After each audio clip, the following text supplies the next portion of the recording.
Sony y la otra mitad yo, ¿sí? Y ustedes tres les va a preguntar el profe Sony y ustedes tres les va a preguntar yo. Pero estamos en inglés, ¿no? Sí, en inglés. Cuando gusten. Good afternoon, this is our project for the challenge in where the teacher.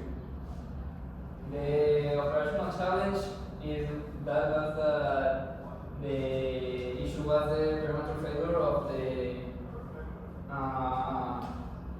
and that caused operational cost and unscheduled maintenance.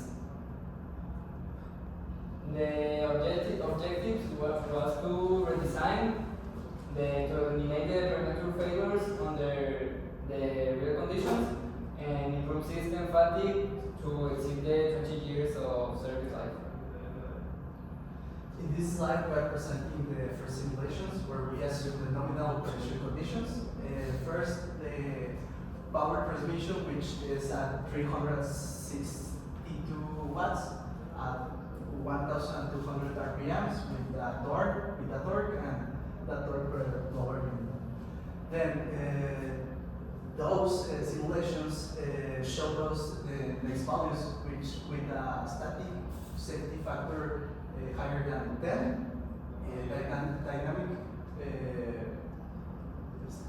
safety factor of 12.61, and stresses lower than 35 megapascals. Okay, in order to do some comparisons between each of the proposed cases for loading failure conditions, we decided to use the Hoffman criterion for failure. Although it is not the best approach for elastomeric materials, it was chosen due to some lack of information, especially of SM cores for the elastomer.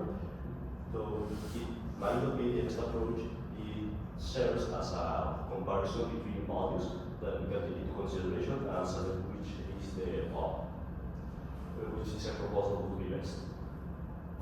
Okay, now that we know that on the nominal condition the design is not going to fail, it's over design, we identify real world failing modes. This could be certain situations in real life that could make it fail.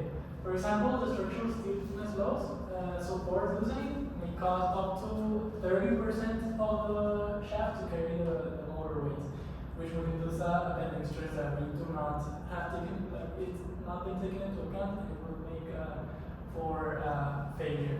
Also, the inertial loading, the startups torque spikes lower the dynamic safety factor to 0.8, which is failure range. We don't like this. And finally, which we were asked they didn't want a very thorough explanation of the natural frequencies. I think for what we understood, they didn't want like a full-on explanation on natural frequencies. But the mechanical excitation ranges do overlap with system natural frequencies, which amplify stress. Exactly, complementing on that last bit, the module analysis, we have modes 1 through 4 which are at risk. The mode 4 is the most critical because it goes to the upper limit, which is 25 Hz. The operating range of the motor is from 500 to 1500 RPM, and that translates to 8.33 Hz to 25 Hz. So we have to be careful of these vibrations since it could amplify and cause failure. Here we have the four scenarios for the safety factor. The first one with the nominal operations.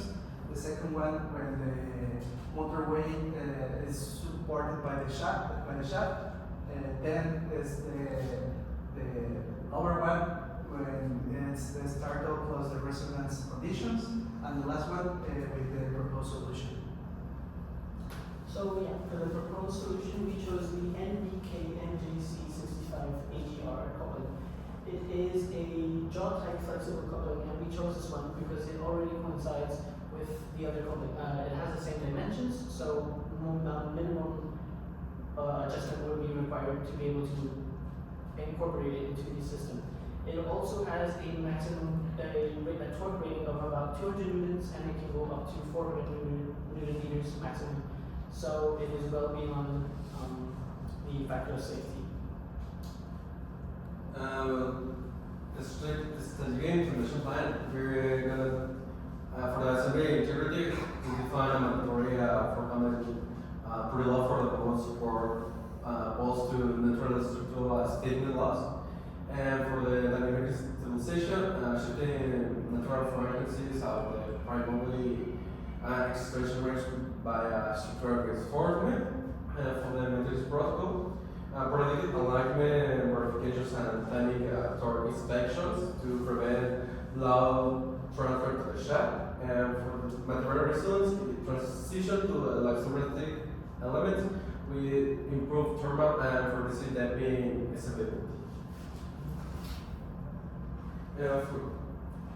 For our final outcomes, we managed to reach the more than 20 years of life service and improving the factor safety for 3 times. And then, thank you. Okay, thank you. So just to be sure, Diego Martinez, no, sí, Christopher, Emilio, Diego, sí, Diego, okay, Alex, sí, okay.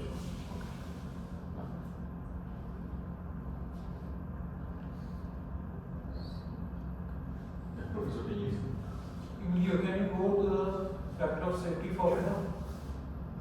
To the formula. Formula. Yes. Yes, is that No. yeah. Which theory of failure do you use? Which formula is? Can you name the formula? Oh, is the on the simulations? No, the formula. Which formula it is? I don't really remember the name, but I do remember specifically, as my friend said, that it's not very good for estimators. I do not remember it. I completely blanked out on the name. They literally just said, I know it. Why did you use this formula? Why not some other theory? Because of the data that we know. We were working on some information, maybe not restrictions, but some information limitations, and this was a formula for factor of safety that we found was a more accurate result. As I said, we also use the simulation with promises, but this one would give us like a preliminary understanding of what we were looking for before doing the ANSYS analysis. I hope that makes sense. Christopher, can you go to the modal analysis? Yes, you have 4 modal frequencies. Can you have more than 4? Yes, we do have more than 4. We use the ones that DICAM provided to us, but we just placed these 4 because those were the ones caused for concern that could lead to a failure. But we do have more. So where will resonance take place? At which mode?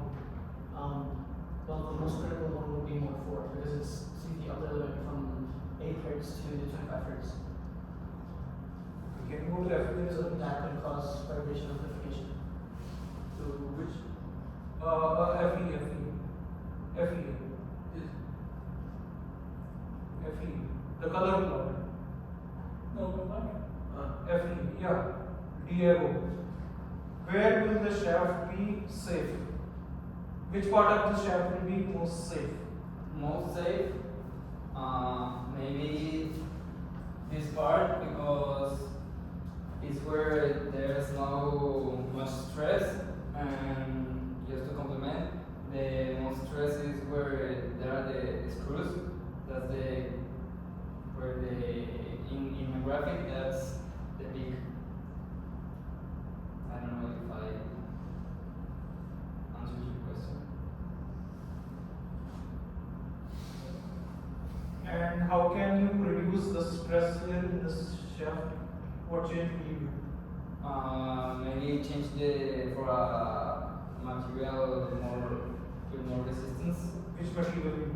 Some elastomer, maybe. Elastomer. Can you use an elastomer for the shaft?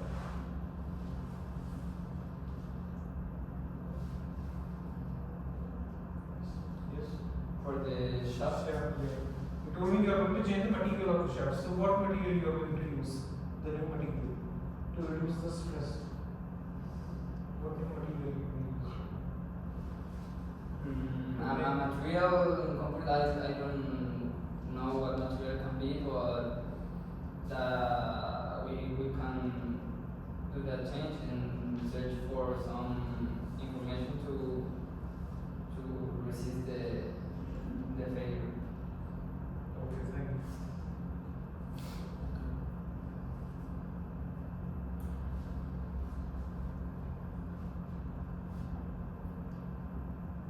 Okay.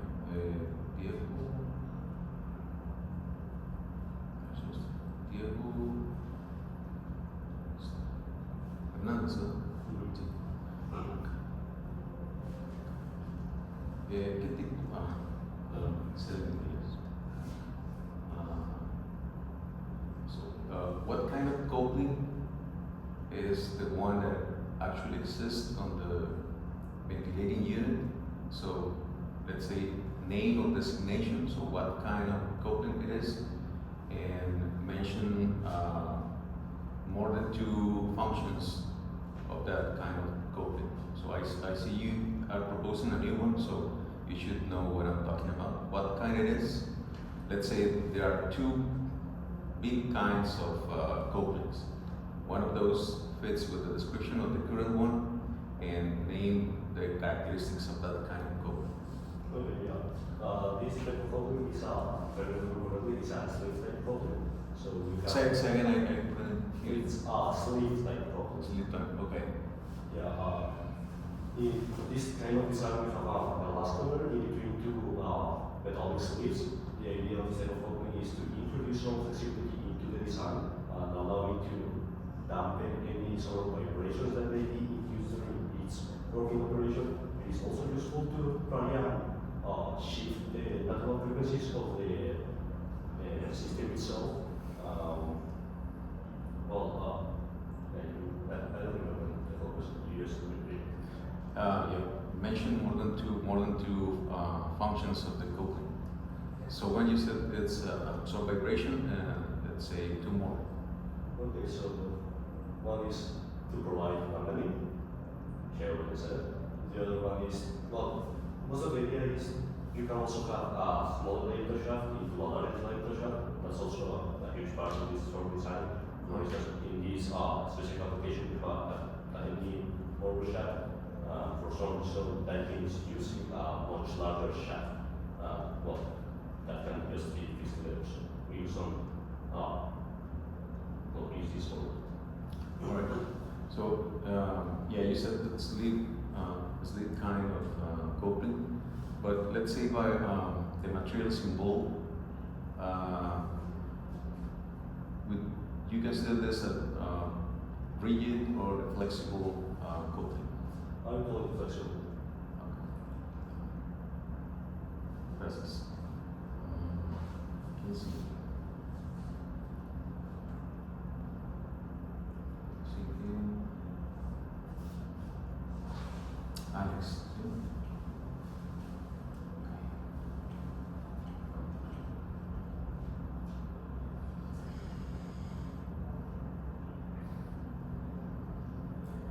Okay, let's say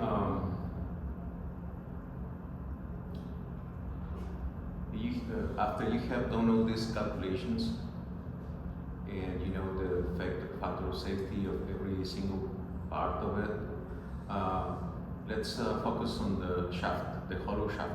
Okay.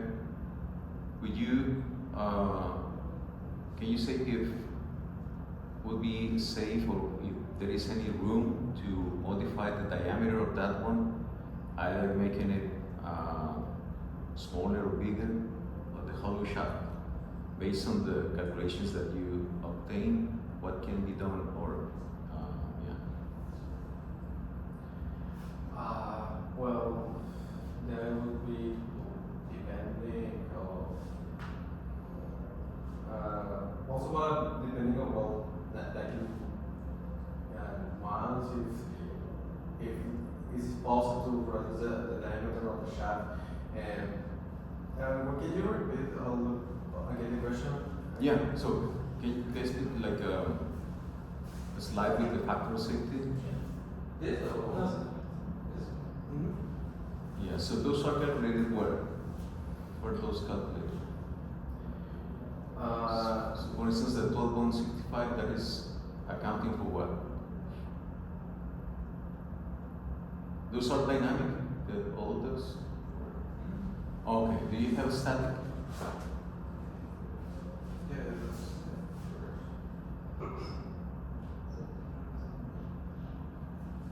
Okay, so that's safety factor of 10, and that is calculated where? Or accounting for what? Was taking into account what? The two shafts, one shaft, the coupling, only the coupling. it was complete, yeah. The whole thing. Yeah, the go. Alright. So, will you think that modifying the diameter of the follow shaft would be possible, or that will create a bigger problem? Well, we need to do again all the analysis to define if the set factor will be still be greater than 10 or will be lower. So I don't have a proper answer, but that depends doing all the calculations again. Maybe could be possible to reduce to a smaller one. Okay, now dynamically, which is the bigger problem? So which part is the component that is causing the trouble?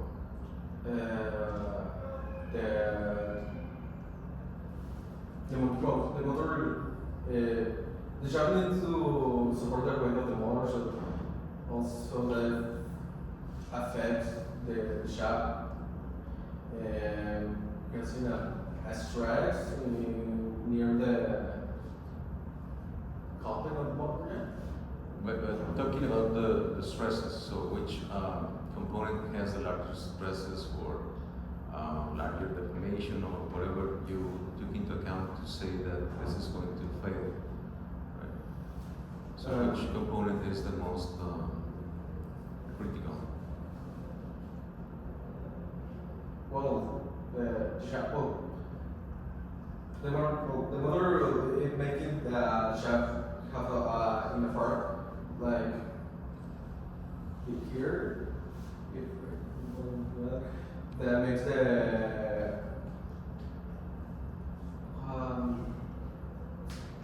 los esfuerzos in that part. So that is the reason that make it to fail with the shaft. Okay. Now, who's missing?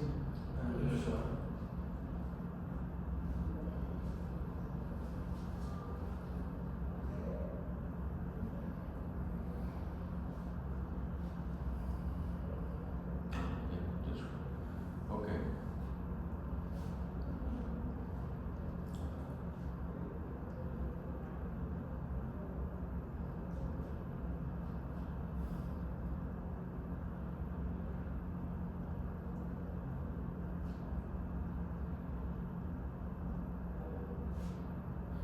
So let's say we need a higher speed. So the maximum right now, maximum operating speed in RPMs is like 1200, right? 1201, something like that. So let's say we need to operate that unit at a higher speed. I don't know, maybe close to 1500, right? So what would you need to do to say that is safe to do or not? What would you calculate or recalculate? Well, assuming we do that, we need to consider the stresses and the safety factor, given that the RPMs are related with torque, since torque is equal to power divided by RPMs divided by F. So I think to do that, we need to evaluate if the safety factor is enough, so we can higher the value for the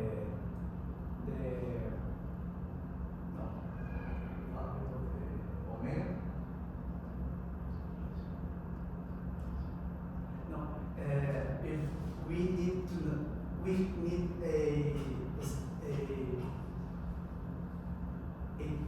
torque establecido. We need to consider that because the RPMs, as I mentioned, are related to torque. So I need to consider the torque and if